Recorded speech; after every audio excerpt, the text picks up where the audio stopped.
Welcome to ENTV Now, your source for all the latest news from inside the nest.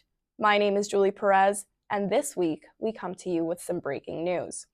Hurricane Helene has formed over the Caribbean and is expected to strengthen into a Category 3 storm before it makes landfall late Thursday. The National Hurricane Center warns that winds could reach up to 115 miles per hour, bringing with it hazardous storm surge and heavy rainfall. Hurricane and storm surge warnings are currently in effect for parts of Florida's Gulf Coast.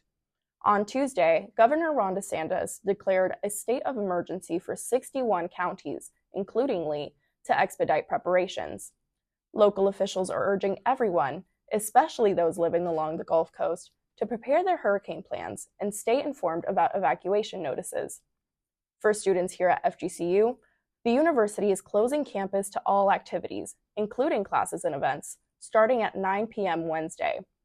The closure will last through Thursday, and operational plans for Friday will be announced at 3 p.m. the day before. Residential students will not need to evacuate, and housing offices will remain open. Make sure to check your student email and FGCU Emergency Management for updates. For information regarding how to prepare for stormy conditions, visit the resources linked in the description. The arrival of Hurricane Helene comes almost exactly 2 years after the devastating impact of Hurricane Ian.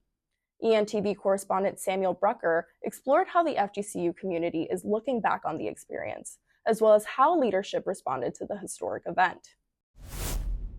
As Hurricane Helene gears up to make landfall, many students and faculty members are reflecting upon the tragedy that devastated Southwest Florida just 2 years ago. Hurricane Ian, a Category 4 storm with sustained winds upwards of 145 miles per hour, struck Florida's Gulf Coast on September 28, 2022. The storm had an intense impact on FGCU students, as well as the community at large.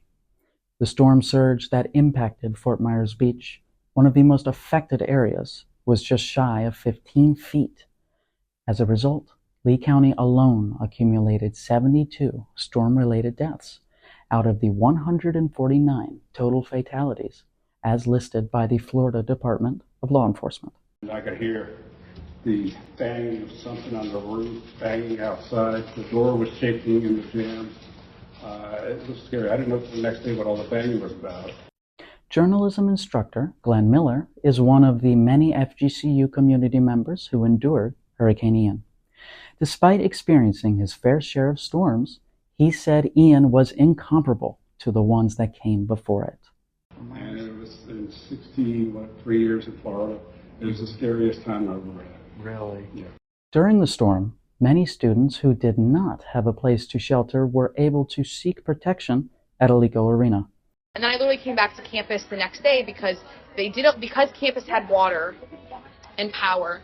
For students that didn't, didn't have anywhere to go, they were allowing them to go back into their rooms, or if they were students that were being held at Alico Arena. FGCU offered course withdrawals due to extenuating circumstances to students that had a D or lower in any of their classes.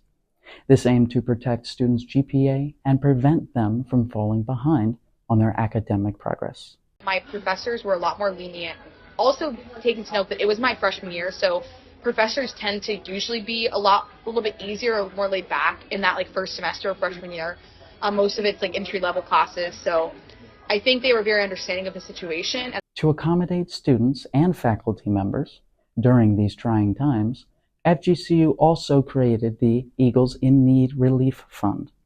The endeavor offered financial support to any FGCU student, faculty, or staff member who needed immediate help recovering from Hurricane Ian. I had other friends that had their whole houses completely destroyed or had, and they were completely all screwed up from the storm, life's turned around.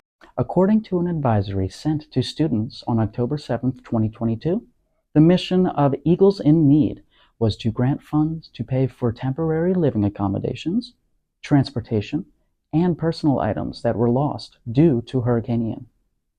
The grants offered up to $500 in financial support to students and $1,000 to employees.